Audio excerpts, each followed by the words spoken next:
Witness News. Be there as it happens. City News.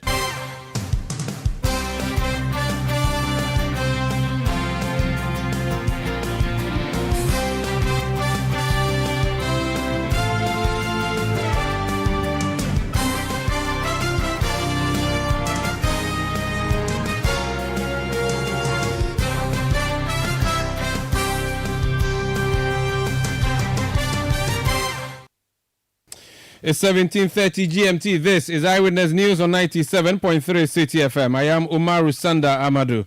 Tonight, I'm here with Akusia Ocho. And coming up over the next 90 minutes. I'm not saying wear MPP colors. I'm not saying wear NDC colors. I'm saying whether MPP or NDC, it is your right to tell us what is right. It is your right to tell us what is right. Not our right to tell you you cannot be part of us. NPP running mate Dr. Matthew Opoku Prempeh invites traditional rulers to join in the national political discourse. But does that amount to asking chiefs to engage in politics? That's a question we have here on Eyewitness News. Also coming up, opposition NDC raises issues with what it calls a shortfall in the official numbers released by the Electoral Commission after compiling the voters' register. We'll hear more on what transpired at IPAC. And later on Eyewitness News, national food suppliers are at it again, threatening to begin a demonstration or picketing at the Ministry of Education. They say their monies have not been paid. Stay with 97.3 Citi FM for more on this and many other stories on Eyewitness News. And in business, Ghana to lose out on cocoa revenue as World Bank projects production to fall below 500,000 metric tons this crop season. That's from the Citi Business Desk, and it will be in some 50 minutes from now. Eyewitness News is live across Ghana on a number of affiliate stations. And let me say on Point Blank, which is at 30 minutes past 6 or half past 6, we'll be hosting the Director General of the National Communications Authority. We'll talk about why your data is behaving on your phone the way it is behaving and the cost of buying data. We'll talk about that and other issues when the Director General of NCA joins us. But we are live on Ghana's platforms, so many of them, including Premier 100.5 FM, Beach 105.5 FM, and Sky Power 93.5 FM. All of them are based in Takrady. We are in Sunyani on Greener 95.9 FM. We are in Kumasi on Orange 107.9 FM. We are in Somanya on Right 90.1 FM. We are in Aflau on Holy 98.5 FM. We are in Yendi on Dasuma 99.1 FM. We are in Zuarungu on Word 88.3 FM.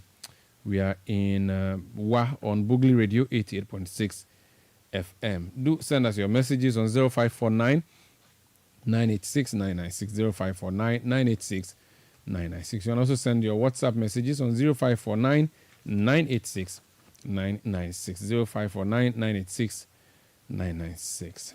Let's start off with the campaign trail now, shall we? And Dr. Matthew Opoku Prempeh, known as Napo, is a running mate of the NPP, and he has been touring the country, speaking to interested and stakeholders ahead of the election and asking them to vote for the NPP.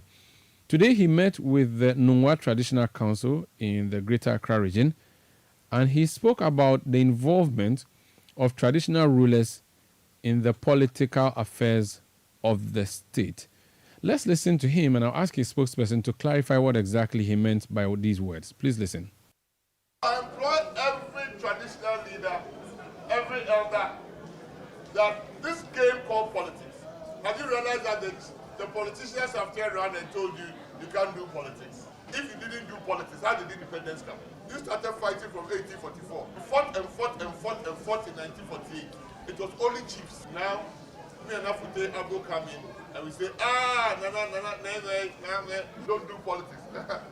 Not the one to destroy your house. I'm not saying wear MPP colors. I'm not saying wear NDC colors. I'm saying whether MPP or NDC, it is your right to tell us what is right. It is your right to tell us what is right. Not our right to tell you you cannot be part of us. It is yours. And claim it. Claim it. The people of Nungwa should claim Nungwa because Nungwa is theirs. Yes. Everything God put on Nungwa was for the development of Nungwa. So that's the running mate of the NPP, Dr. Matthew Opoku Prempeh, also known as Napo, speaking there. Let me speak to Fifi Boafo, He speaks for the running mate, Dr. Mahmoud Obawemi, not for the running mate, Dr. Matthew Poku Prempeh. Mr. Boafo, you're welcome to Eyewitness News. Thank you, Sandra. Forgive me, I need to clarify this. Do you still work at Cocoa Board? Is that a topic for discussion? No, I just wanted to be sure because people kept asking, has Fifi left Cocoa Board to work full-time politics or he's doing the two together? Just to get a clarification so we know. Well, I am on leave. You're on leave of absence. Leave with money or leave without money? I am on leave. Okay, no problem. Let's talk about what your boss just said there. Many would hold a view that he's inviting the chiefs to engage in politics, which would frown on what the constitutional provision is. What exactly was he trying to tell the chiefs about involvement or discussions around politics? Please share with us. Well, the position espoused by Dr. Prempeh had nothing to do with disregarding the tenets of our constitution. Rather, what he talked about was the fact that, be it a politician or not, every individual or every Ghanaian has the right to express his views and his position on issues about the state. Position that he believes that it will help in shaping how we form our country, how we develop our country, or how we move forward as a people. And it must not in any way be seen that a certain class of people are the only people who have the right or have the mandate to comment or to participate in activities that will help in the forward march of our country. As a people, he's of the view that we revere our chiefs. As a people, we hold our chiefs in very high esteem. And then he's of the view, and in fact, it's not just a view of his, but a view of the flag bearer of the party who considers that for us to develop as a people, there's the need for us to have our traditional authorities and our religious leaders to come on board as partners to help us develop. Because, yes, one of the things we consider as a difficulty in terms of our governance or in terms of our forward march is the lack of respect for authority or even coming on board in helping build our country. So if we have a section of our society who, when they speak, the people come on board, they listen to them and they act on it, it will be very important for us to have them join us in formulating the policies that will help us develop as a people and then in canvassing support in the implementation of those policies. So it's only a call that we cannot let such a key stakeholder in our country sit on the fence, but rather have them participate fully in the development of our country. So how different is this call from what the Constitution says, and what assurance do you have for us that it would not offend the Constitution? Well, he was very categorical about it, that he's not asking any chief to put on the blue, red, and white colors or the green, black, and the other colors you have as in the political colors of any political party. Rather, what he's asking for is that if there's a proposal, for example, in how we handle our resources, for example, mineral resources, how must we handle it? There must be a strong position from our traditional authority in indicating that, yes, this is what we think we should do as a country in helping develop the country.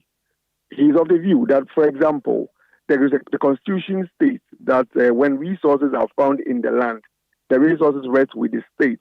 Whereas if it was a case of the chief giving out the land for someone to farm, you have an Ebunu or Ebusan system, and then the chief has shares in there. But then when it happens to, in the case of natural resources, the opportunity given to the chiefs is limited. Is that the best way to go? Is there a need for the chiefs to come out with a proposal or a position that this is how we should go? For example, the mineral resources, the percentage that is given to the district assembly and the quota that is given to the traditional authorities, must it be the system that is currently existing, or there could be a better opportunity of allocating these resources for the development of the people?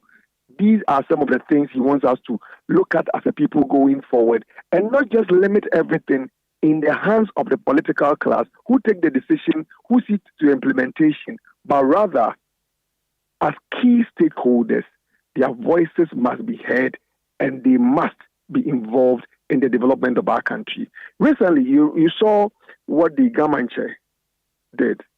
He galvanized support, asked people to come on board, go out there, clean our societies.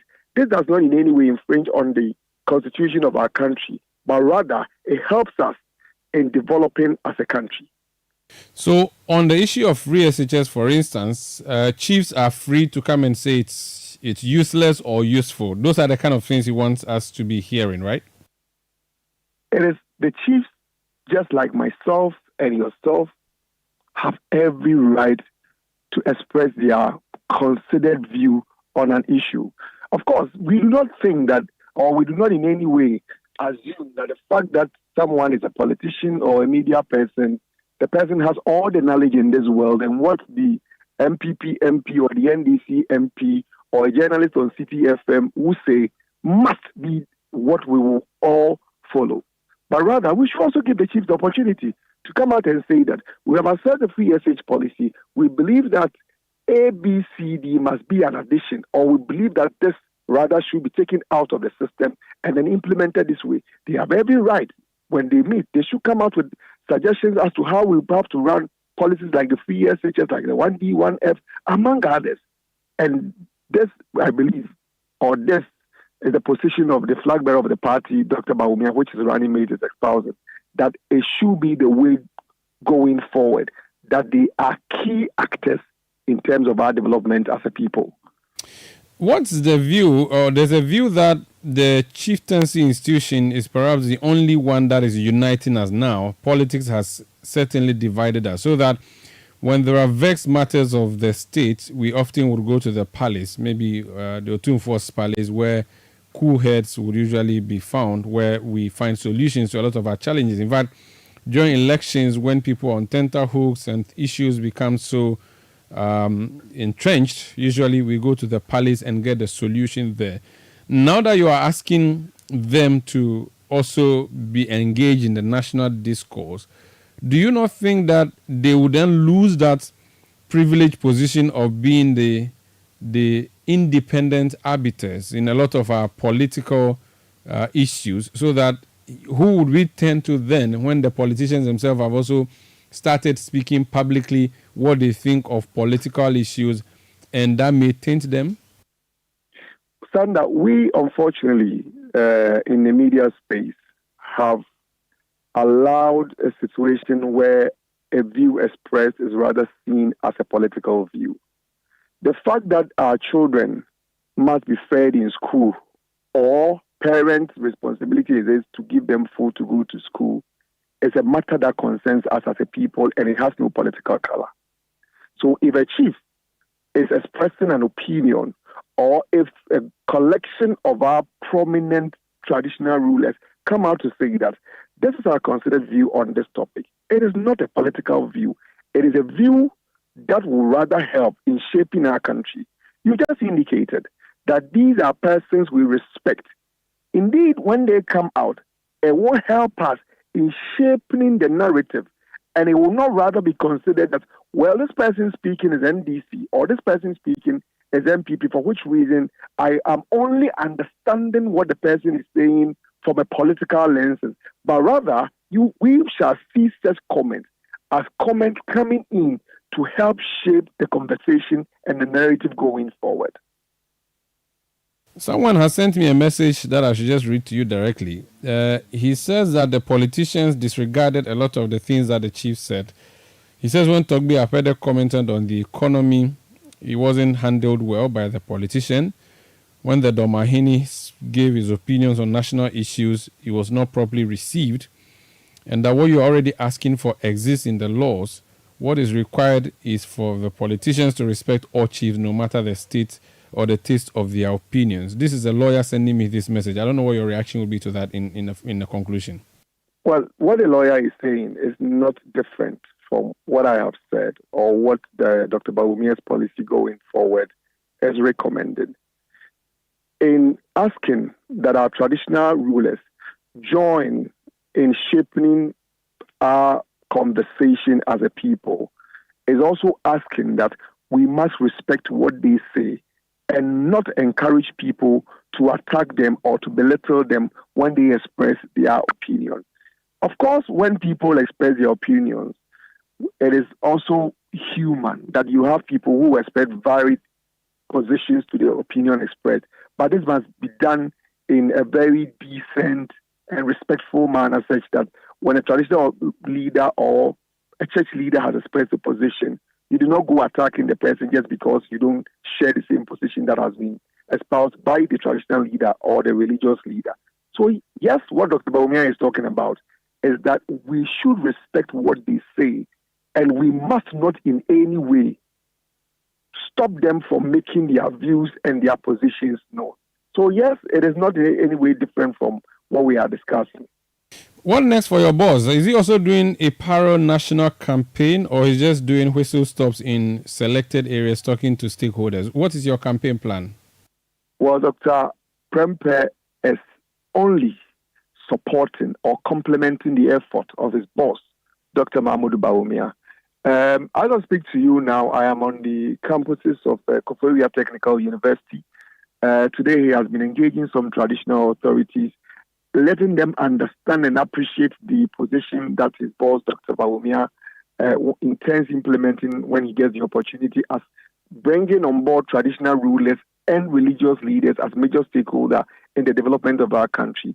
But we are currently at the Koforia Technical University engaging students and letting them understand what the Dr. Bawumia administration will do for them in terms of expanding education, access to education, improving the quality of education, and then also what the future holds for them beyond 2024. And that's what we are doing now.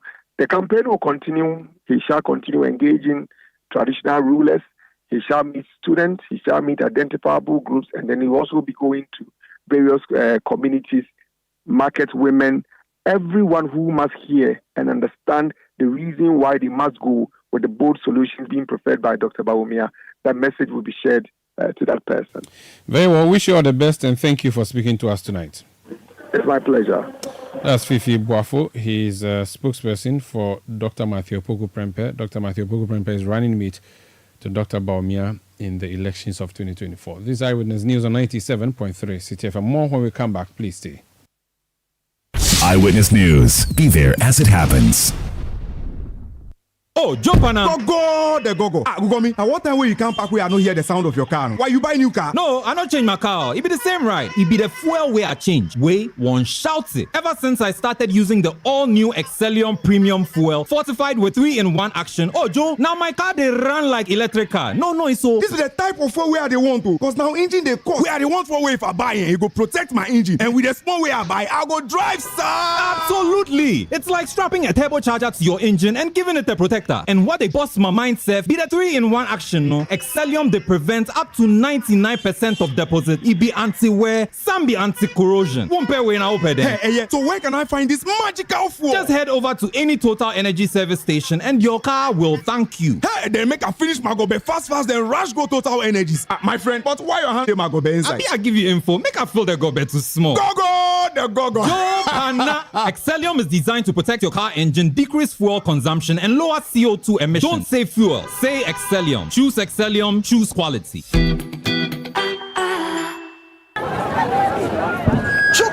Yeah. We have a new leader in town. OBRNTA. I'm for me. Don't want to be when you say my baby, maybe more charcoal for whiter teeth. More charcoal. Not only that, maybe lemon. More lemon. Zinc for fresher breath. More zinc. And fluoride for stronger teeth. Yeah. Introducing the new President Charcoal Pack with more power with a combination of charcoal and lemon for naturally whiter teeth. Grab yours now. This advert is FDA approved.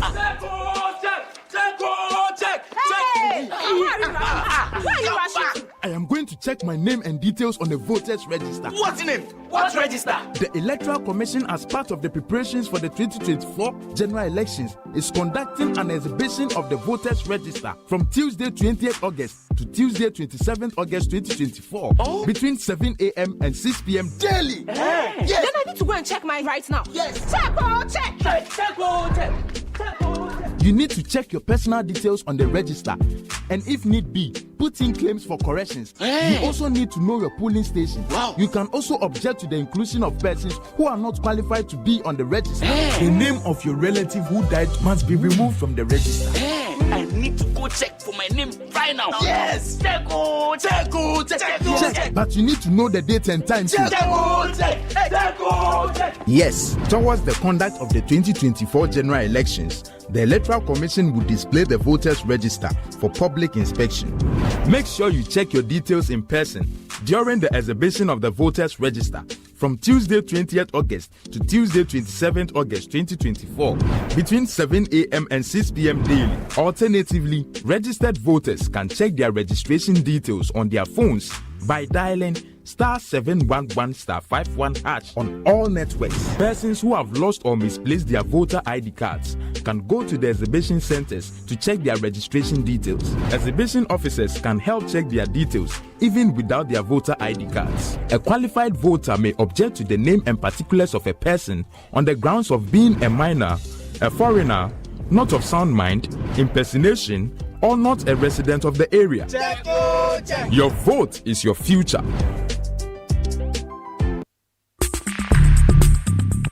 Let your voice be heard on Eyewitness News on Facebook at facebook.com/Citi97.3, Twitter at twitter.com/Citi973, and Instagram at instagram.com/Citi973 with the hashtag Eyewitness News. You're welcome back. This is Eyewitness News on 97.3 Citi FM. We are coming to you from our studios in Adabraka in Accra. We are also around the globe on Newsroom.com. Let's do some election-related matters now. We are told there was an IPAC meeting today, an inter-party advisory committee of the Electoral Commission. The NDC's Director of Elections has put up 6 points that he describes as takeaways from the meeting today. Point 4, he says that the EC indicated the missing names from the voters' register have been restored. Hence, we should encourage our members to check during exhibition, which means or presupposes that there are some names that are missing from the electoral roll. Let's speak to the Deputy Director of Elections of the NDC, Dr. Rashid Tanko. Computer. He's joined us on the line. You're welcome to Eyewitness News, sir. Thank you, Lusanda. How are you? I'm doing well. First of all, was the IPAC meeting today or yesterday? It's today. We did it today. Were all parties present? Yes. In fact, all the political parties were represented. What was the agenda? The agenda was on the mop-up exercise coming up in August. You know, they are going to do a mop-up registration, which starts on the 1st of August to 3rd of August. And then so we discussed the modalities and then the processes that will be involved in the mop-up exercise. And have you come to a conclusion on how it is going to be rolled out? Has it been confirmed by all parties involved? Are we set to have that from 3rd August? Very well, yes, we did. They told us they will be doing it at their 268 district offices across the country. Additionally, they are doing registration at the prisons. You remember the last one, they didn't register the prisons, and the law allows that they should register prisons, the inmates at the prisons. So they've identified 41 prison centers where they will be doing the registration. And also, the 26 public universities will also be included for the 3-day period. So we did look at it, and then we all agree to the modalities put therein. And then only some issues that we raised concerning the network challenges and then the DVR, some of the issues that it encountered during the limited registration. And they did assure us that this time around we might not have that difficulty because they've taken cue of what happened during the limited registration and then put in mechanism that would prevent its occurrence again. So clearly it was something that we all agreed. Okay, you talk about public universities. I know that a lot of the universities are vacating now. Why are you holding a registration on deserted campuses? Well, since the other time, they did mention that they did the limited registration including the public universities. So we are using the same template. The addition is just the prisons which were excluded. You know, the first one also involved the university. So clearly, they just wanted to use the same template so that we are both we, the political party, and the EC will be in the same wavelength. That is why they are bringing it there. But it's mop up, so we're not expecting any huge numbers from there. Very well. So point 3 of your boss's circular says that we raise issues with their registration figures as announced to Parliament. EC agreed to get their IT department to come and explain the figures to us at the next IPAC meeting. What is the problem with the figures? Very well. We raised an issue with the figure. You remember Madam Jean Mensah and her 2 deputies appeared before Parliament. And then she announced the registration figures to members of Parliament. And then we interrogated the figures and realized that the figures were not adding up. There was something wrong with the figures she announced in Parliament. I'll give you an example. For instance, she mentioned that the total registered voters as of now is 18,690,408. This was the figure, and she gave the original breakdown. Then came in to say that this limited registration, the 2024, they registered 778,332 or so. So that's the figure she registered. Then we said, if you registered 778,000 as voters for this limited registration, then your figure is not correct. The figure of the 18,690,000 is not correct because 2020 register, we had 17,027,000 as registered voters for 2020. And in 2023, they did limited registration, which was used for the district assembly election, where they registered 910,996. So if you add these 3 registration figures together, you are going to arrive at 18,717,000 and not 18,690,000. There was something wrong with the mathematics. So we told them there. And then they look at it and say, well, they will need to bring their IT people so that in the next IPAC we'll go for them to interrogate the figures and see where the problem is. Because there's a shortfall. Clearly, you could see that there's a shortfall of almost 26,000 if you add them up. But initially, they tried to explain that there's the issue of multiple register, exception list, and all that. We said, no. That one is just completely new. When you are announcing figures that's being registered figures, all these things would have been cleared. The issue of challenges and all that, when challenges are successful, they move into exception list. And then multiple register, because the multiple register that we adjudicated was not even up to 100 names. This limited registration, I was a member of the committee that adjudicated the national one. We didn't adjudicate up to 100. And in 2023, it wasn't even up to 150. So clearly, that couldn't have been the case. There must be something wrong with the figure. Was there a concession or an admission from the Electoral Commission that the figures did not tally? Of course. Why would they ask their IT people to come clean? Because they themselves, on the face of it, when you just take your calculator at that point, as the figures were mentioned to them, they're going to arrive at the 18,717,000. Who exactly made that concession and asked the IT team to come and explain further? The one who was presiding, Dr. Bosmasari was presiding. Okay. And then we told him the figures. Very well. And in fact, they look at it and said, okay, well, we will get our IT department to come in the next IPAC meeting to explain these things. Okay. Because clearly, on the face of it, it was not adding up. I asked you for the specifics because before we went on air, the MPP team had told us that not transpire. I just want you, if you could indulge me, stay on the line. I want to speak to your counterpart on the other side to hear from him. So Evans Nimaku is Director of Elections with the New Patriotic Party.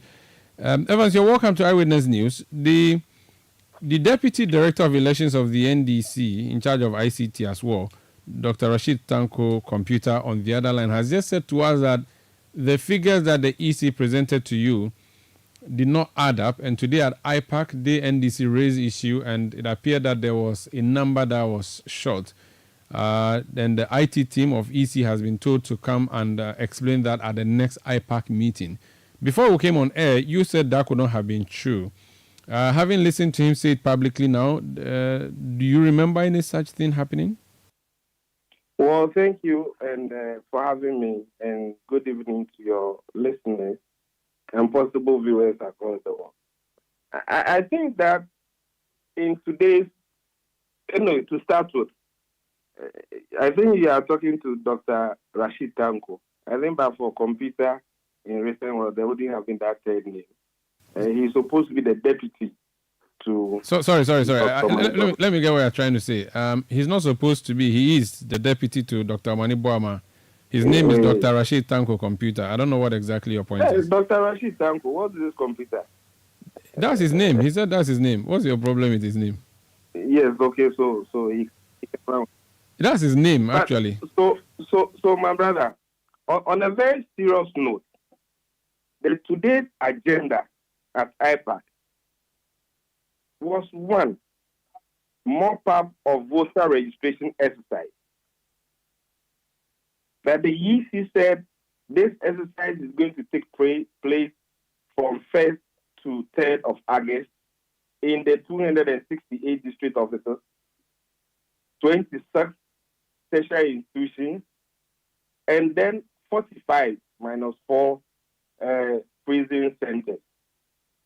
In the course of the discussion, NDC came up that they've looked at the EC's website and that per their calculation, the figures from 2020 register that of the 2023 limited registration exercise and the recently conducted limited registration exercise 2024 do not add up. The EC says, based on the calculation you have given us, we will bring in our IT people for them to offer the explanation. I think that shouldn't create any confusion. The EC is expected to provide all political parties with accurate register. In any case, Dr. Rashid is not telling us that they've written to the EC for a copy of the provisional register, even though the EC intends to conduct a mop-up exercise, after which we can have a provisional register, and then after the exhibition, you can then begin to query the numbers as per polling station. I think for us as New Patriotic Party, this is not our focus. Our focus is what was the register as of 2020, limited registration exercise that we monitored in 2023, what was the figure? And what was the figure in the just ended limited registration exercise? I think we can only exercise a bit of restraint, finish up with this upcoming mop-up exercise, and we can all speak to the numbers. But if NDC will hasten to act and create confusion that the figures do not add up, today's conversation, I started and I didn't get from the agenda that today the EC was going to give us the number of registered voters per polling station. But for what we have gotten from 2020, 2023, 2024, the New Patriotic Party knows per each polling station the registered voters as of now. And that is what we are working with. But we cannot vouch for them that whatever they want to raise about the register, that is their own cup of tea. But for today, I can even send you a copy of the agenda for today's discussion. And so if Dr. Computer, my brother-in-law, wants to speak to the issues, he should come clean. He says that if you pulled out your calculator at the meeting and punched in the numbers that were supplied, you would also come to the same conclusion they came to, that there was a shortfall. But my brother, you know from day one, when even limited registration exercise of 2024 started, and the EC churned out some figures, the NDC came to say that for what they've gotten from their various centers, it doesn't match up. The EC says, yes, our IT had problem with some challenges and here and there, and the figures appropriate, the accurate figures will be given. Have they been given? And those figures, do they still match up or they don't? It is between the NDC and the EC. We don't speak for the EC, but for us, what we've got from our agents in the various registration centers, we put them together. End of day reports were given. And so if you have it already, If you come out crying, I mean, we are not that kind of babies who eat biscuits before they will stop crying. Very well. Please stay on the line. Let me go back to him. Rashid, okay, aside the fact that he has an issue with your name being computer, and also the fact that people are even asking me questions about your PhD, I don't know if you want to respond to that. You may respond to the issue he said that it was not on the agenda and you were just perhaps being preemptive or engaging in premature politics. Hello, Rashid. Hello. Very well. Computer is part of my name. As we take my Ghana card, my passport, everything, my documentation, computer is the Tanko Rashid. In fact, it's actually Sofo Rashid Tanko computer. There are 4 components. Sofo Tanko Rashid computer.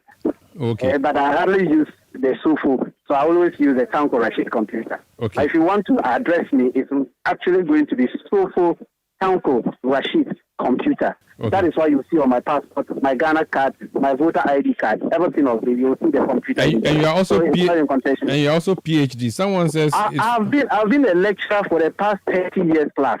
Oh wow, you okay? I didn't think you were that old. I've lectured through all the processes. Secondary school, I've taught in secondary school. I've taught at the teacher training colleges for almost 10 years. I've taught at the university for almost 5 years, and I've taught in public areas, giving lectures across the country for almost 15 years. And your PhD? And I have 2 masters. Okay. I have my first master is masters in public administration, another master's in criminal justice. In fact, I'm a certified criminologist, and I also have a PhD in public administration. From SMC? From SMC? Is that where your PhD is from? Someone sends a message that... From where? From SMC. Someone sends a message No. I started something, but I left it. I abandoned it far away. So your SMC is from which the person doesn't know, so the person is talking for. Oh, okay. So let me correct So from which school? Him and tell him that he should go and study Dr. TR computer very well. He seems not to know the person he's dealing with. Okay. And so it's but let's look at it. Just a second. So it's a PhD from which university, sir? Yes, I did it from Kesuru University. Very well. Very well. Thank you so much. Now you can respond to the main issues that your colleague raised. Very well. At the iPad, yes, the agenda was on mop-up registration, which was very clear. But we are saying that when you are dealing with mop-up registration, we look at the figures. We're talking, I'm not surprised my good in-law did not dispute my point that I actually raised the issue of the figures. And we raised it, and we're interrogating their own figures. Today was not the day for figures. I am saying that we are going to add figures to what you have announced. Are we not going to add figures? Are we not going to do mop-up registration? We are going to add mop-up registration figures to what you have announced. The provisional one they are going to give us now is what she announced to Parliament. And then the figure she announced to Parliament, we had interrogated and said, no, that figure you've announced to Parliament had a problem. There is a problem with that figure. So let's clear that one even before we think of adding another figure to it. Okay, so... But why don't you give them time to compile everything and then possibly give you the figure? Because you are making it sound as if they admitted to you that there was a shortfall, when indeed they have not necessarily done so. The IT team is yet to come and give you a full brief. Sanda, if somebody comes to tell you that I've registered 18,960,000 as of now, that is my registration figure for the 2024 elections, barring that I'm not going to add mop-up. That means I am going to be campaigning based on 18,690,000. That is what I'm going to be campaigning on. That is what you have announced to me. And so if you are giving me the provisional register order, I am expecting 18,690,000.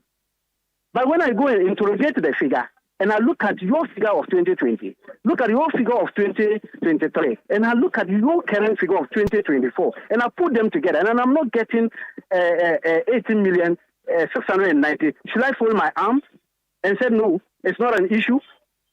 That is not an issue. I should fold my arms. I should go and be looking at polling station registers. What are you talking about? It is the aggregation of these figures put together will declare a president. And so if we are beginning to see that the figures are not adding up, we must interrogate it. And so if they're bringing their IT department and they said it means an admission that there's something wrong with the figure. If there was nothing wrong, they would have said it there. Because the figures we presented to them was not our figure. It was their own announcement. And I'm saying that when they announce the 2020 figure and it's still sitting at, check their website, you will still see 17,027,000 posted there as the total registered figures for 2020 is there. That one is uncontested. When is your next IPAC meeting? And is that the meeting that these figures would be firmed up for you? Very well, they indicated the next IPAC, so we are waiting for them. We don't call for IPAC. They call for IPAC. And then we will go there. But Dr. Bosman Asare was very clear and made it very strict that the next IPAC meeting, we will deal with it. They will make sure that the IT people comes in, and then we will look at it. So clearly, it's not an issue to be contested at all because they know it. They themselves agree. So they need the IT department to come clean and then explain, because we will not take it on the face value that, look, you have just announced it, and therefore we should fold our arms. They did that during registration. We corrected it. They accepted it and went and did the corrections. And my good friend admitted to that. We were the forefront, getting the wrong figures they were churning out. And even when we stopped coming public with the wrong figures, at IPAC, we indicated to them that there were even more wrong figures, just that we didn't want to be coming public as if we're just on the heels of the issue. And they admitted it. Only for them to come and be telling them coral draw issues. The issue of coral draw and being used and all that. That was a fallacy because clearly coral draw is not used for any calculation or modeling of bar chart and bar chart. It doesn't exist. Very well. Thank you. So these are the issues. And then we are very clear in our mind what we are doing. We are very clear in that. Thank you so much for speaking to us, sir. I'm grateful. That's Dr. Rashid Tanko Computer. He's Deputy Director of Elections and ICT with the NDC. Let me conclude with Evans. Evans, it appears that what they are doing is to save you further chaos in the future, and that if the figures were supplied by the EC, whether or not the full details have been given, these are figures from the EC, so it's important that you checkmate the EC as you proceed into the electoral process. That's what they are doing. There should be nothing wrong with that. Well, thank you very much, my brother. I think that is for the end. And I thank Dr. Sofo for all the issues he has brought up. Dr. Computer, Evans, Dr. Computer. Dr. Sofo Tanko Rashid. Computer. Good. Yes. Good. Thank you. Is his name. Accept it and proceed. Yes. He mentioned to you that he's my in-law, so there's no problem. But the point is that for the New Patriotic Party, every issue we brought up, we are ready to defend it up to the last day. You remember the 2020 presidential petition? The New Patriotic Party provided accurate figures from all polling stations, which in fact formed the basis for which the Supreme Court gave its ruling. Where we have to produce figures from all polling stations for the world to know, we will do so. We will not create unnecessary confusion. That is the position of the New Patriotic Party. Very well. Let's leave it here. Thank you so much for speaking to us. My pleasure. That's Evans Nimakun. He's Director of Elections with the New Patriotic Party. This is Eyewitness News on 97.3 Citi FM. We are coming to you from our studios in Adabraka. In Accra, we will be bringing you other stories. Akosia, you have other stories for us? Yes, election-related matters. The National Media Commission has begun implementing measures to ensure the safety of journalists ahead of the 2024 elections, urging media practitioners to remain professional and abide by the code of ethics. Or the Commission urged media practitioners to avoid misleading their audiences with unverified information. Executive Secretary of the National Media Commission, George Sapon, emphasized the importance of proper verification of information.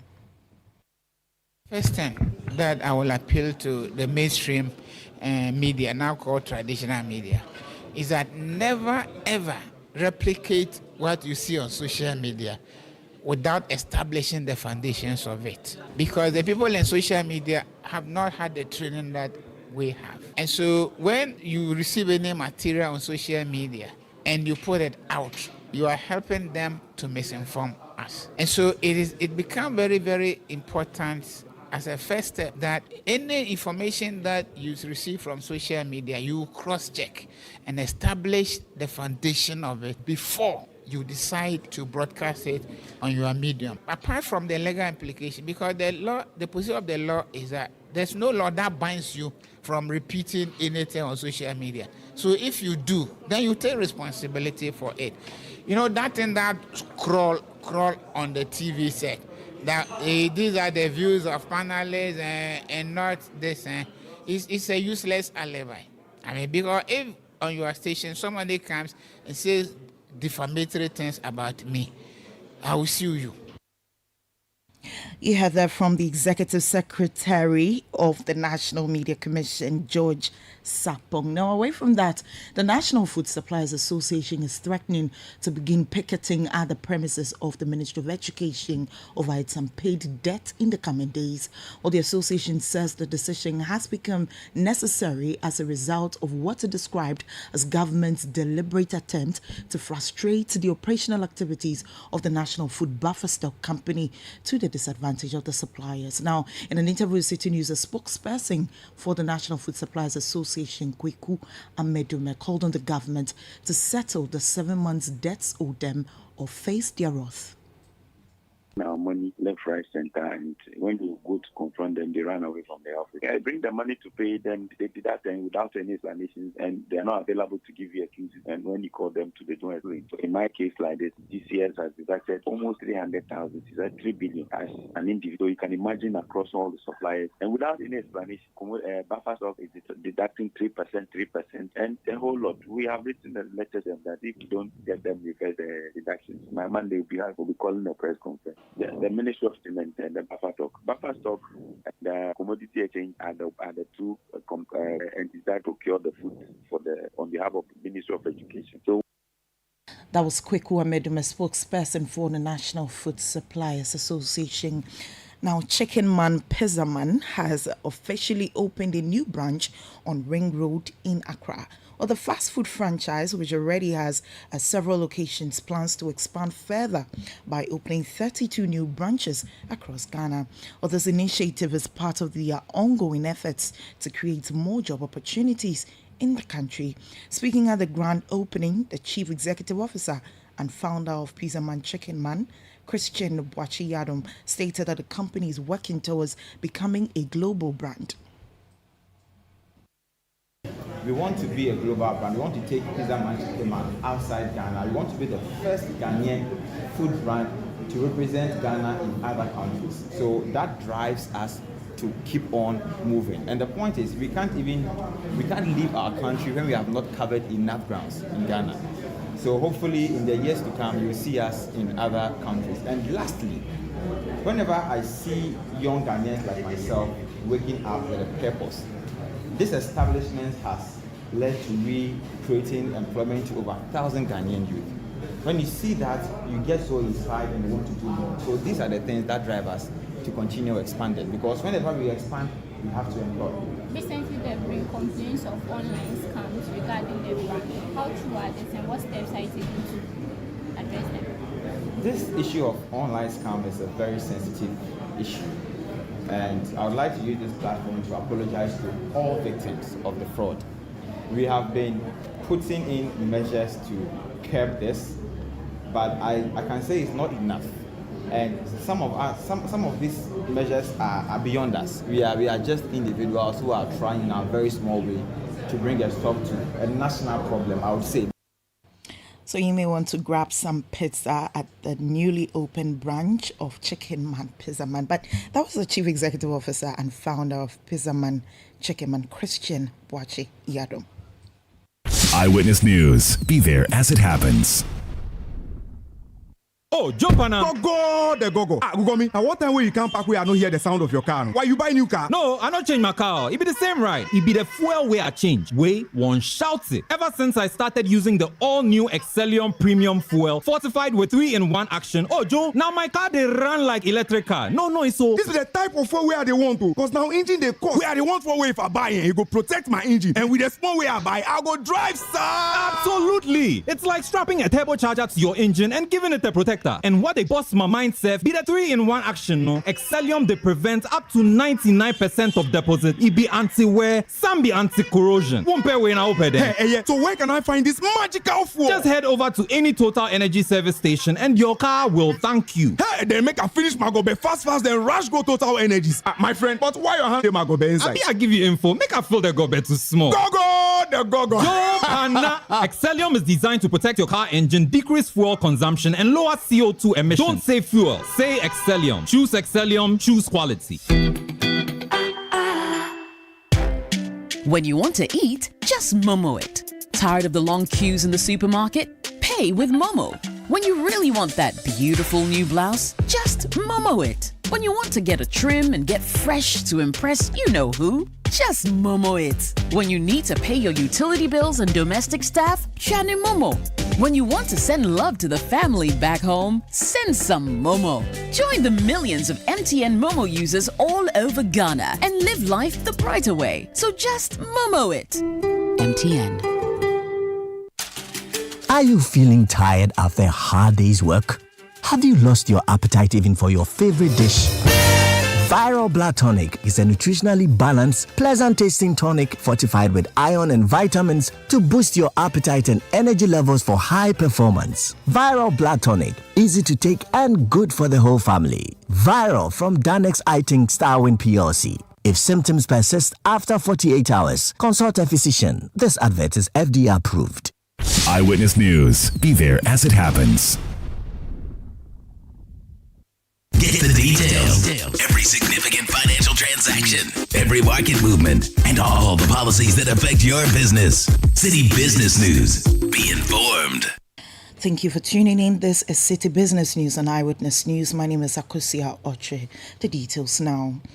Ghana's cocoa production is projected not to exceed 500,000 metric tons in the 2023-2024 crop season due to the swollen shoot disease. Well, this is according to the World Bank's 8th Ghana Economic Update. Well, in the last crop season, cocoa production fell to around 670,000 metric tons. More in the following report. World Bank has reported that the price of cocoa surged from $2.39 per kilogram in 2022 to a record high of $5.56 per kilogram in February 2024. The rollover of pre-sale contract for the unmet volume for the past 2 seasons has made it challenging for Cocoa Board to pre-sell production for future seasons. Additionally, the report indicates that Cocoa Board has accumulated significant losses in recent years due to the high rollover cost of outstanding cocoa bills, high operational cost, fertilizer provision, and rural roads development. Already, data from the Ghana Statistical Service in the first quarter of 2024 revealed that cocoa subsector and agriculture contracted by 20.2%. Meanwhile, some cocoa farmers have been speaking to Citi Business News. Obed Owusu Adai is a cocoa farmer and co-convener for the Ghana Civil Society Cocoa Platform. Most of the crops that we also produce have been smuggled. And the last one, very, very important, is that Cocoa Board started a program called the Cocoa Rehabilitation. Cocoa is a very, very funny crop. If you plant and you don't take care of it, it dies off. And so most of them died off. And that is one of the reasons why we are not getting the volumes from the Western and Western North, because the farms were cut, the disease farms were cut to be rehabilitated, and they were never taken care of. I know that for the past 2 years, Cocoa Board, working with Afarinek, has revamped their cocoa rehabilitation program, and now they are doing a bit better than when they started about 5 years ago. And then on the third issue of the smuggling, and the smuggling happened because there were no funds, there were no money for the LBCs to purchase the beans. And the solution is, one, the chemicals to be able to control the black pot needs to be made available to the farmers so that they can control the black pot disease, which is leading to the rotting of the beans in the farms. That is the first solution. That was voice of co-convener for the Ghana Civil Society Cocoa Platform, Obed Owusu-Adai, and in a report filed by Emmanuel Opong. Away from that, the Institute for Energy Security has welcomed calls for deeper collaboration between Chinese-owned Central Oil Refinery and the Tema Oil Refinery to revamp the country's energy sector. Well, the Institute is also cautioning against the politicization of activities of TOR to enable the facility operate at full capacity. It comes amidst growing concerns over the refinery's underperformance and its significant impact on Ghana's energy industry. Research analyst with IES, Derek Hache, speaks to Citi Business News. For a collusion, because the collaboration can be in two forms. One, to ensure that the baby Central Oil Refinery brings crude, and then Tema Oil Refinery will refine it at a fee, or what we call the tolling fee. Or if not that, then if it is going to be a collusion, that will be a disadvantage to the consumer. And so I'm hoping and believing that it is something that got to do with a proper collaboration that will enhance the efficiency of Tema Oil Refinery, that will make them also have the capacity to refine, because for some time now, Tema Oil Refinery have not been operationalized. They don't have the capacity and the financial muscle to bring in even the raw crude, let alone refining it. And so if that is a collaboration, then that is a good thing. It will also ensure energy security. The consumer will be at a better advantage to know where to source their petroleum products from. And that will also ultimately enhance the energy security of Ghana. Derek Hatcher is research analyst with the Institute for Energy Security. Now, government has justified the continuation of the gold for oil policy, insisting it is strategically eliminating the pressure on the local currency.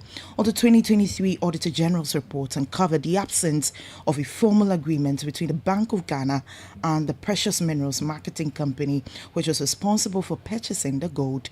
Others suggest that without a formal agreement, key terms of engagement, such as fees or commissions paid to the Precious Minerals Marketing Company, were not confirmed. Well, Minister of State at the Energy Ministry, Herbert Krapper, tells Citi Business News, despite these breaches, a government has still been able to achieve the policy. One, it would have meant that the Bank of Ghana still would have to be looking for $4 billion a year in terms of helping to pay for the oil suppliers, international oil companies who bring in the products. So that then has an impact on exchange rate depreciation, because then now we are not having to put pressure on the currency. And then you know that goes through to inflation. And that goes through also the price of product, because by virtue of the competition, the structure of the program, you're seeing suppliers bring down their premium from about $140 to about $70. Premium has nearly been halved, the supplier puts on. So the premium component, which we have been able to use this program and competition to almost half, if that would have been added to the price of the commodity, we would have seen the price of fuel higher than we are seeing it currently. And that's the impact that the program is having. That was Minister of State at the Energy Ministry, Herbert Krapper, speaking to Citi Business News.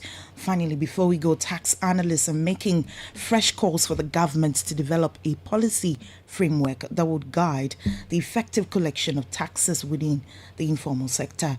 Others, they believe, will make the government achieve effective revenue mobilization following its plans to expand the tax base with 2,000 taxpayers by the end of the year. In an interview with Citi Business News, tax analyst Francis Timorboy stressed the need for a framework in dealing with challenges that would impede revenue mobilization.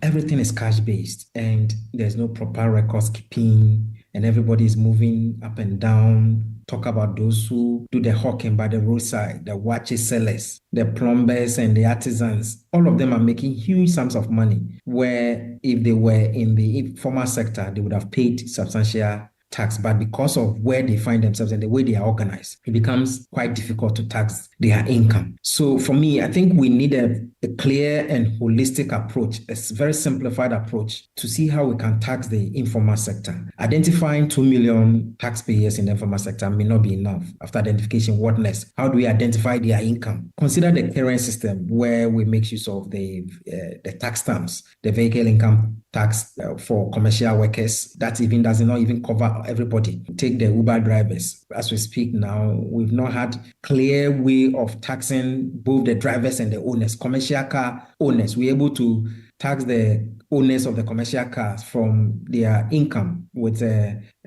tax stamp. But what about the drivers? All these people make money, artisans. Who tax them? Who checks them? Nobody. You heard that from tax analyst Francis Timor Boy. Well, that's how we wrap up today's edition of City Business News on Eyewitness News. My name is Akosia Ochi. Many thanks for listening. Do stay with us. Up next is Point Blank. Eyewitness News. Be there as it happens.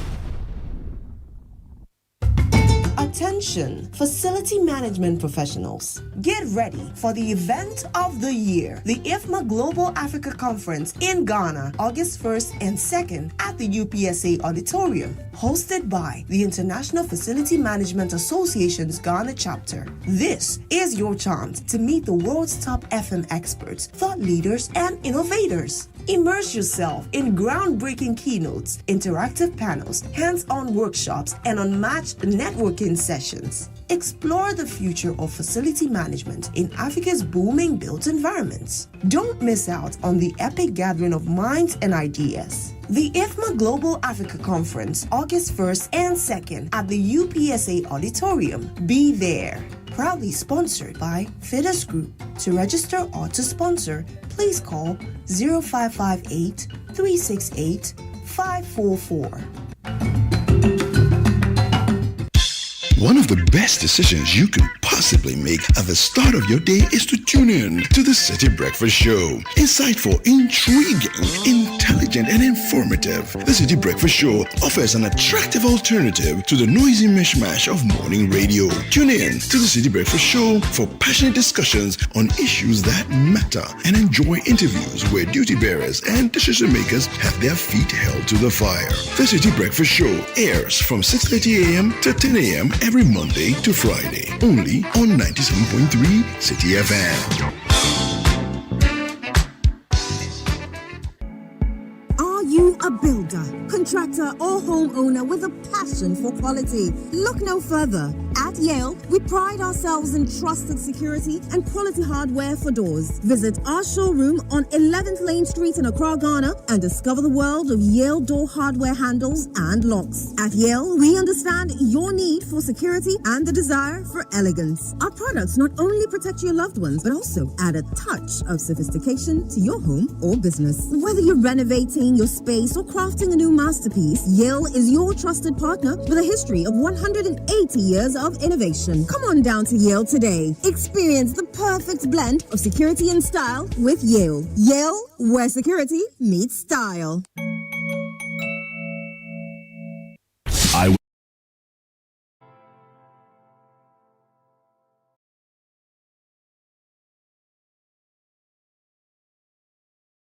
Point Blank on Eyewitness News. My name is Umaru Sanda Amadu. Tonight on Point Blank, we're talking about the National Communications Authority. It's a regulator. In fact, this job I'm doing, not necessarily the content side, but the technical side is regulated by the NCA. The mobile phone you have, the calls you make, the data you use, the NCA is a regulator of that particular industry and several other things that the NCA does. So we brought in the Director General in studio tonight to have a conversation because for 1 week now or so, people have been complaining that the cost of data has increased exponentially. They are saying that the small happiness we have on TikTok and on Snapchat, you are taking it away from us because you're making the data too expensive. They say as soon as you load up, it disappears. So we brought in the DG, Joe Anochi, to come and tell us what is happening with our telcos, what's happening with our network. You're welcome to Point Blank, sir. Thank you, Maro. How are you doing? I'm doing very great. The last time you and I had a chat here was about a shutdown of data. Have we fixed that completely 100%? We have fixed that. So there's no problem with that again? No, there's no problem. All for submarine cables are up.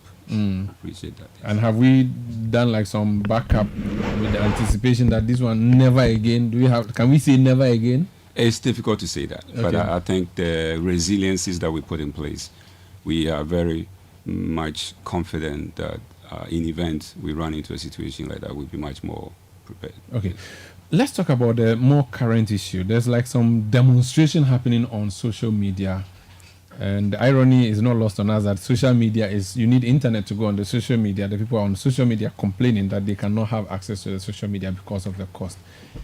What is the level of control or regulation that the National Communications Authority has on how much I buy call credit for, how much I buy data for, and how many minutes or how many days that data would last for? Again, thank you for having me. I appreciate this opportunity. If you indulge me, I would like to give a big shout out to the men and women of the National Communications Authority, the NCA. They are the best team. Now, back to the question.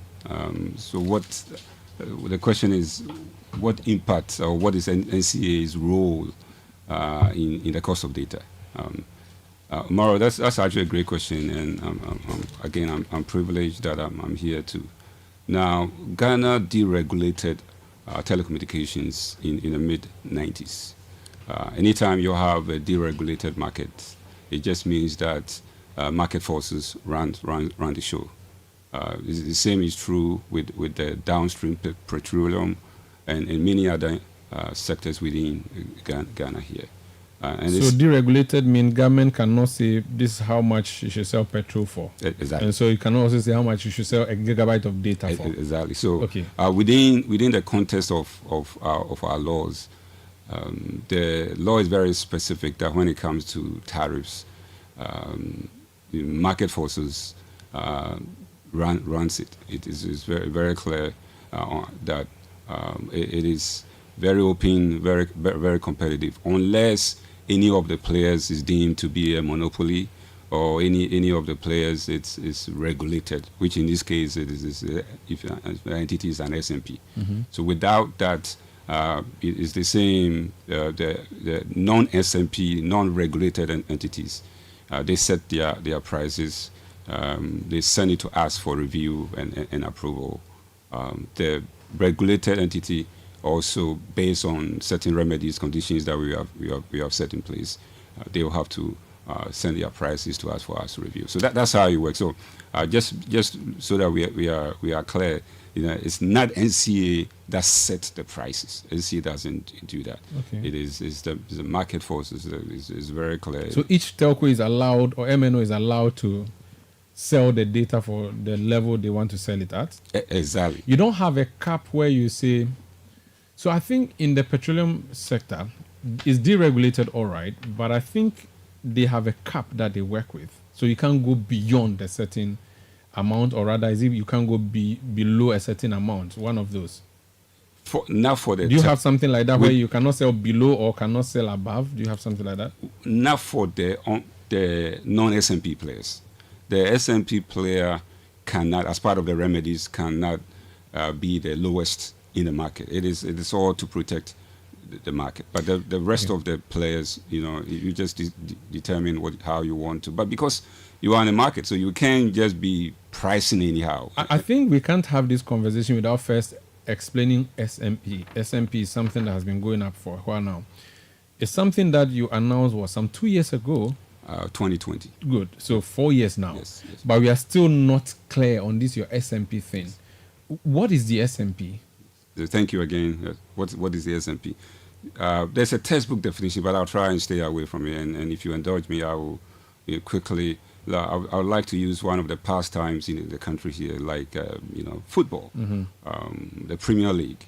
We have teams that they seem to be around the same There's equilibrium. There's not too many issues. So let's just say, for sake of don't use football. Let's use politics. So NDC, MPP, then the smaller parties. Well, let me stay with football. I'll stay with football. It's safer.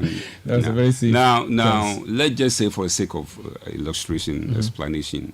One day we wake up and I'm not sure what's your favorite Premier League team. In Ghana, no. across over there, Yes. Manchester United. Let's just say we are in a very shameful position now, but it's okay. What let's just say we wake up. What do you support? I don't actually. Oh, why not? No, I just like to. You set a trap for me. Now I'm done. I'm not sounding nationalistic. You are going Ghana and I'm not. Okay. I watch all of them. Okay. Now let's just say we wake up one day and Manchester United is in Ghana. It's in Ghana. They are actually stationed here. That'll be exciting. So now they build this humongous stadium. They bring in all these stars. They are filling the stadium. And so, because of there are thousands of people that are watching them, so they are charging the gate fee very minimum. They are now signing all these players left and right. So, what do you think will happen to the Premier League in Ghana? They'll be under the shadows. It will be a challenge. So, what's going to happen? So, what's going to happen is that you have the National Sports Authority will have to set in and begin to put some measures in place.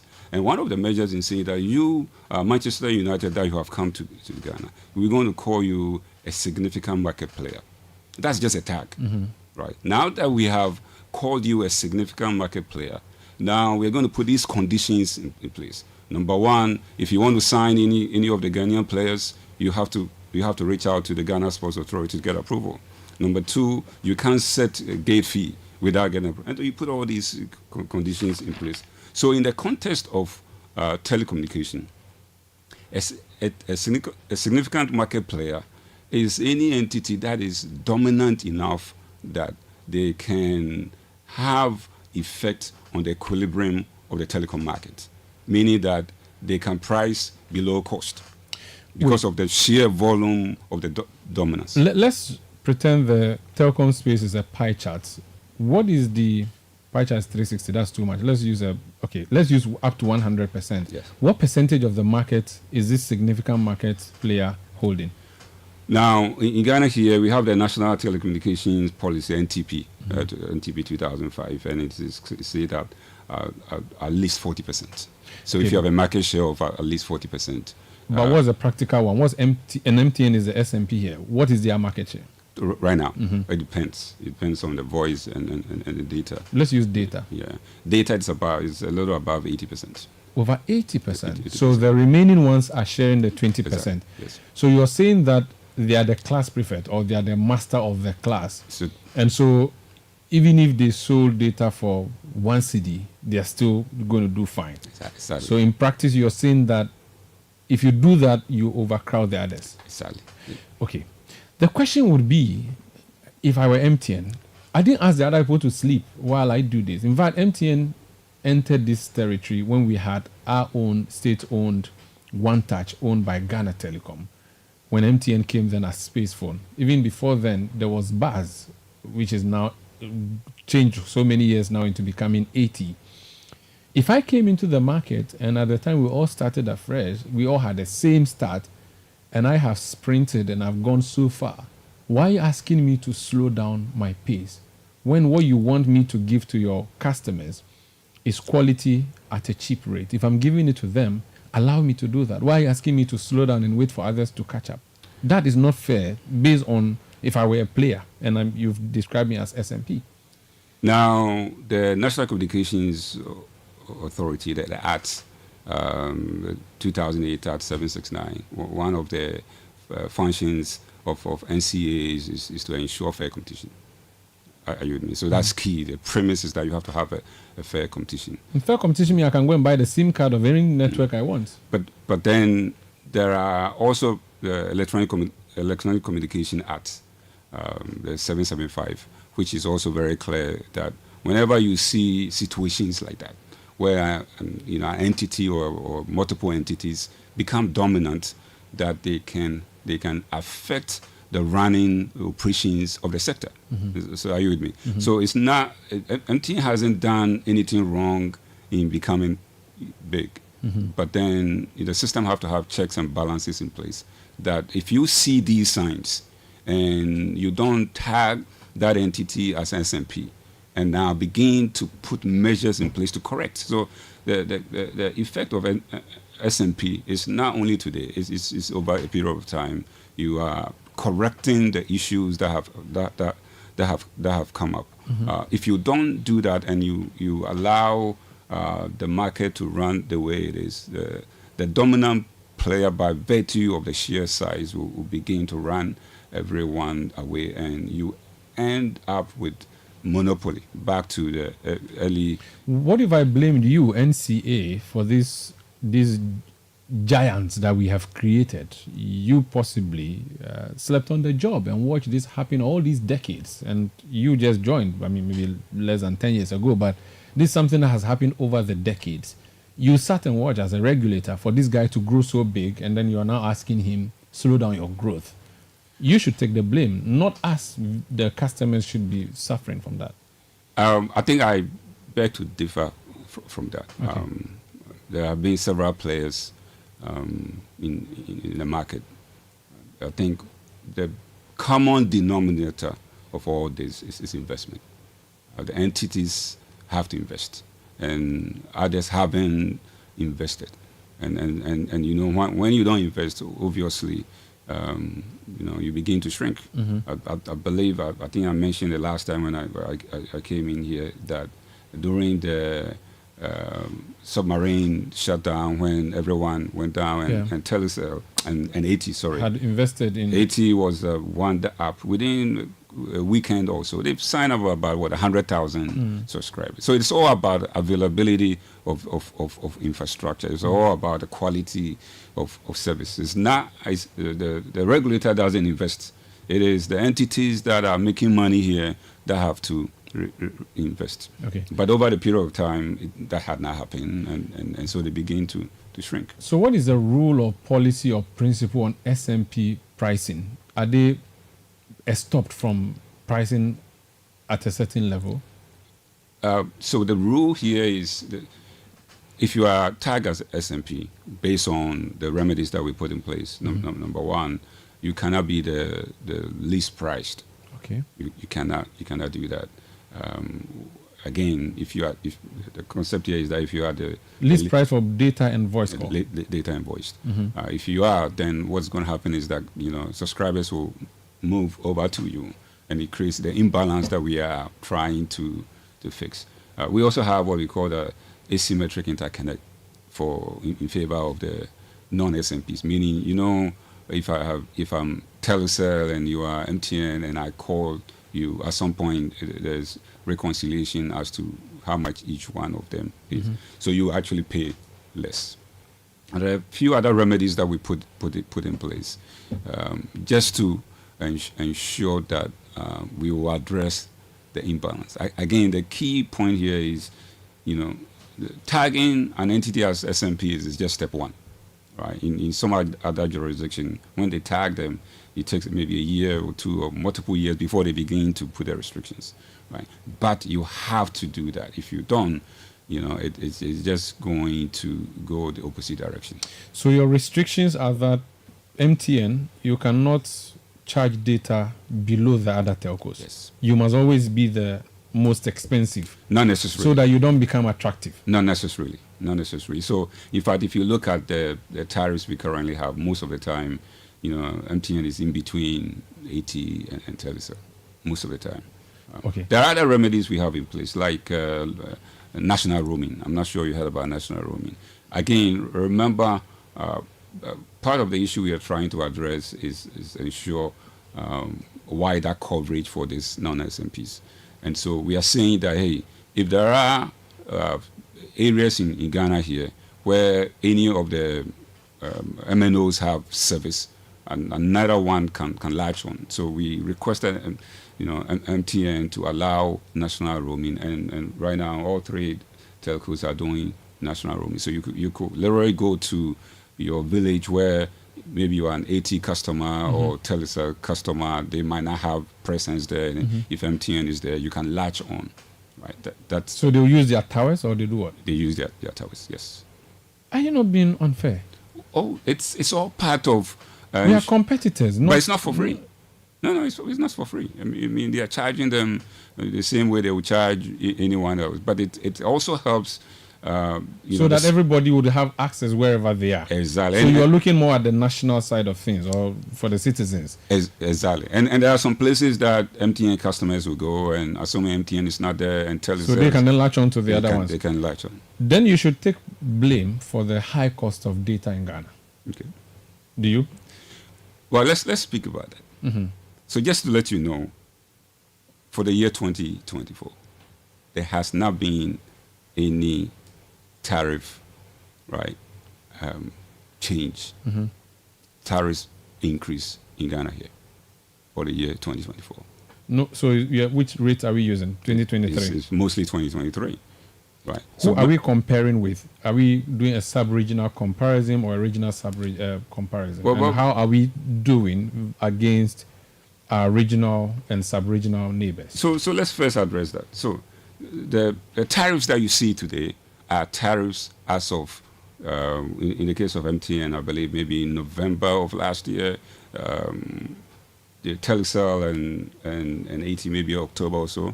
And now, if you think about all that has happened, there's a lot that goes into tariffs, right? If for very high level, if you look at tariffs, are two components: cost of doing business, right? The operational cost together with your margin, plus your taxes.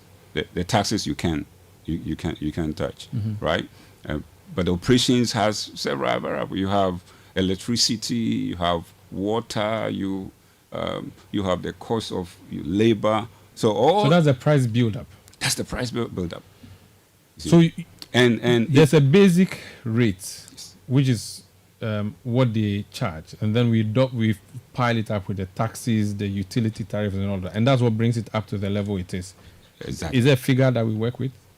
Well, they will submit this to us, right? And our billing verification team will do due diligence to ensure, because the taxes are known, so you can, peel off the taxes and see actually the base rate. Okay. Right? And again, I'm saying we haven't done any increase all year, so you can imagine. I mean, I'm not sure any sector in Ghana here that hasn't had any increase, and we are in July, right? So, if I see the price of a liter of petrol, I know what goes into it. I know what all the taxes and all the things that are put in that particular liter. I see it. Is it possible that I see what goes into 1 gigabyte of data, all the elements that are in there, the price build up? Is it possible to open this up for the public to see? Absolutely. I mean that can be done. Yes, why not? Yes. So is utilities, is taxes, what else is in there? You have the cost of the tower itself. Okay. Now remember that most of these MNOs are also leasing space with a tower company. So the tower company itself is charging them. You may have equipment that has been shipped in from abroad. So you have a forex component in there, and you know how forex is being. Yeah. Of course, you have your taxes, you have the labor. So it's a whole, just like any, the same way PURC will be doing computing utilities for the utility sector, or maybe NPA, right? It's the same. But you see, PURC is meeting every quarter. Okay. Are you with me? Every quarter they are meeting to review, but you still have not. So the reason for not reviewing since November, is it because they have not brought you a new bill, or you have arrested their proposal? No, they have not brought any. Because they are happy, they are enjoying. That's what I'm saying. So when you say data is too expensive, I think we have to put it in context to understand. They say data is more expensive here as compared to Nigeria. Well, so why is it cheaper in Nigeria? Well, let's look at that. What's working for them? Now, if you take Lagos alone, the population of Lagos, I believe, last time I checked, was more than 15 million, 15 point. Right, that's almost about a little less than 50% of. So it is the economies of scale.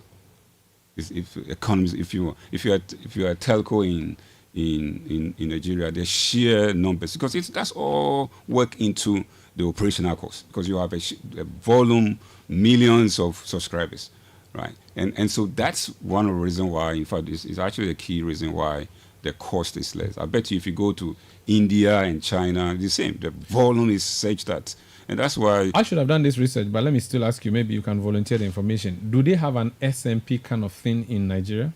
Not that I'm aware of. Not that I'm aware. No, Do you know how many telcos are in Nigeria? I believe, I don't want to get it wrong. Yeah, but okay. If you don't, it's fine. I should have done this research. That's why I said, okay. Can we reverse this SMP thing? The law allows that.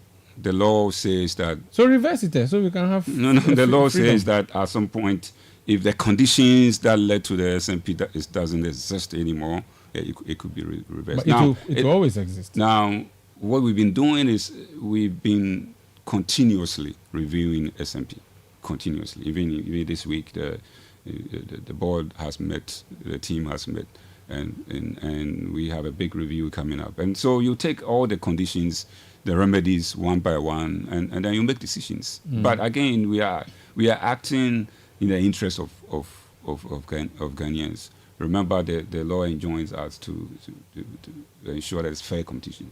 If you don't, then you wake up one day and you only have one player, and then you are back in the 80s. You have monopoly, and it becomes very difficult. Pricing will go up. And they can investments are not there, right? And that's what we are working to. Why don't you then say that MTN, you've gotten to 80%, stay there. We are not going to let you go beyond 80%. Let the other people handle 20%. That way we can have a Lagos on our hands where they would be having huge numbers on their platform, which will lead to a reduced price of data and voice calls, so that you can decide to do that proportionate market. Or maybe even say, okay, MTN, double back, come to 70%, stay there. Leave the 30% for it. That way you cannot say there's one player. Is that... Amaro, every option is on the table. That's why you do reviews. So when we do reviews, you have a whole, professionals that come in and with different options. And these are options that can be reviewed.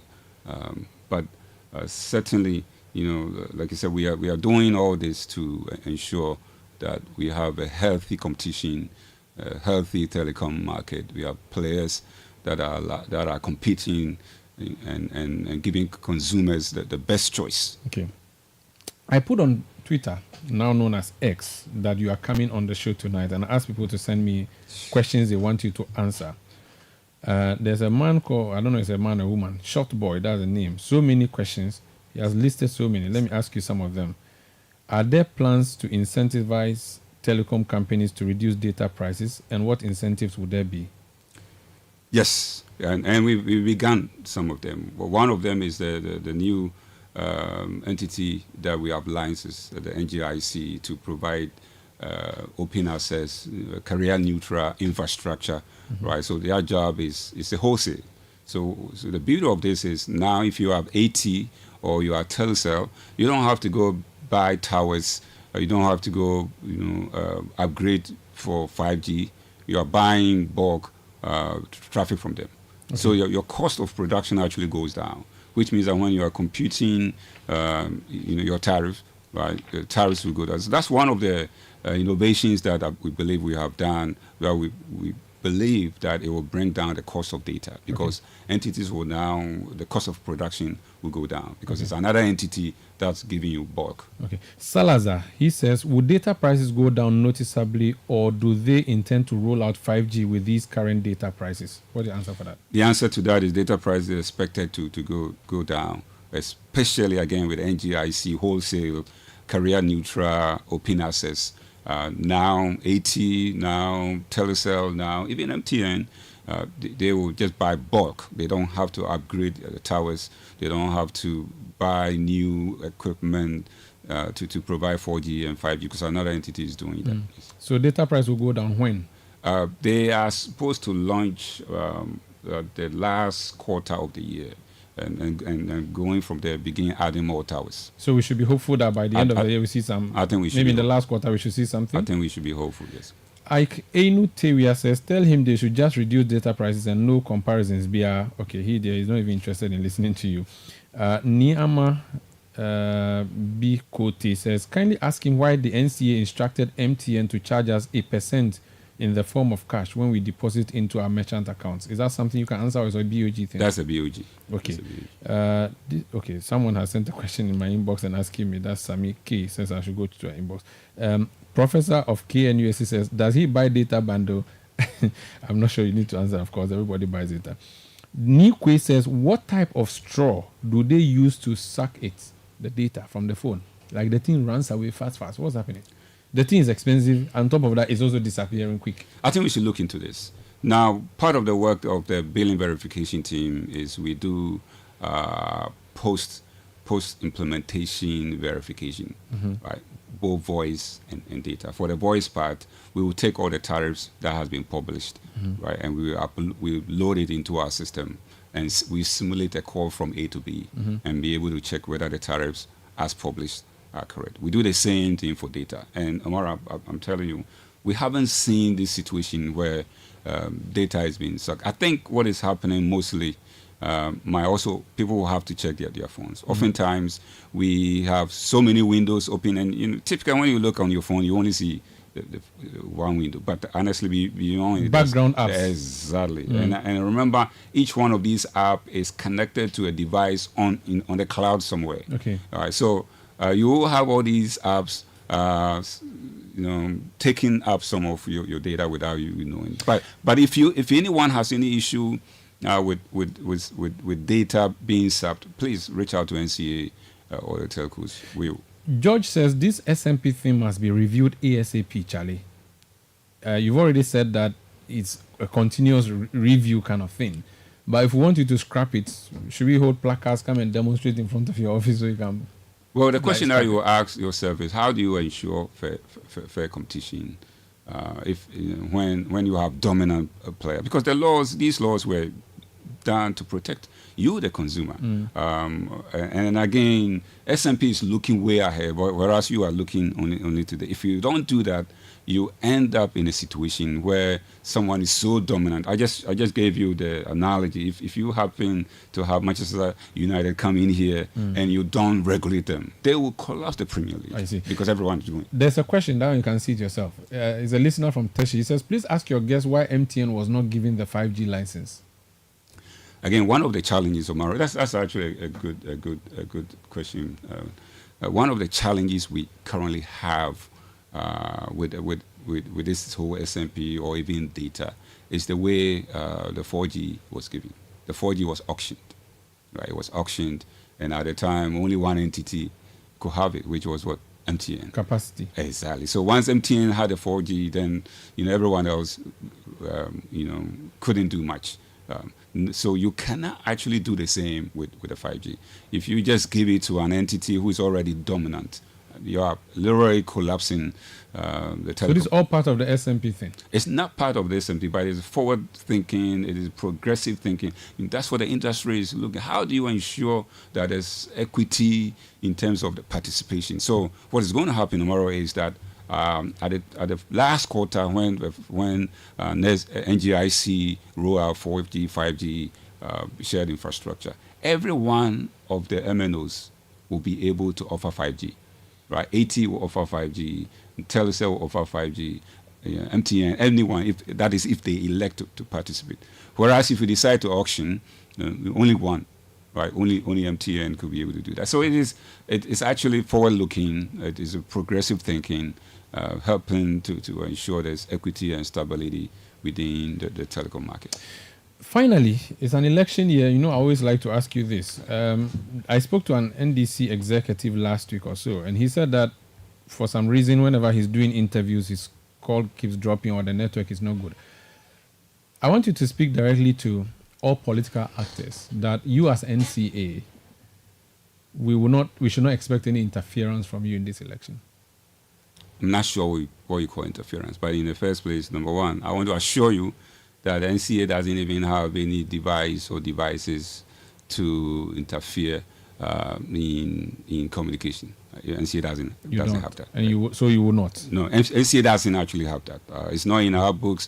I've been in NCA for a while. It's not. But that's one of the reasons why, I don't know if you heard about, we were going to actually have a forum to talk about how do we provide resilient infrastructure in Ghana. And we're still going to do that. I think it's something we're looking forward to doing. But I can assure all your listeners that we are ready. We are working for the people of Ghana, and anyone that want to reach out to us, please please reach out to us. You don't hack into anybody's phone and no, we don't know their strategy or anything. We have you no, shut down their server. We have no on election nights. Don't worry them. We have no capability of doing. You sure? 100%. Thank you so much, Mr. Joe Anochi, Director General, National Communications Authority, for joining us for Prime Live. Thank you. Thank you. We'll see you again soon. You should come around every now and then and take questions from our listeners. Yes. Thank you. Yes.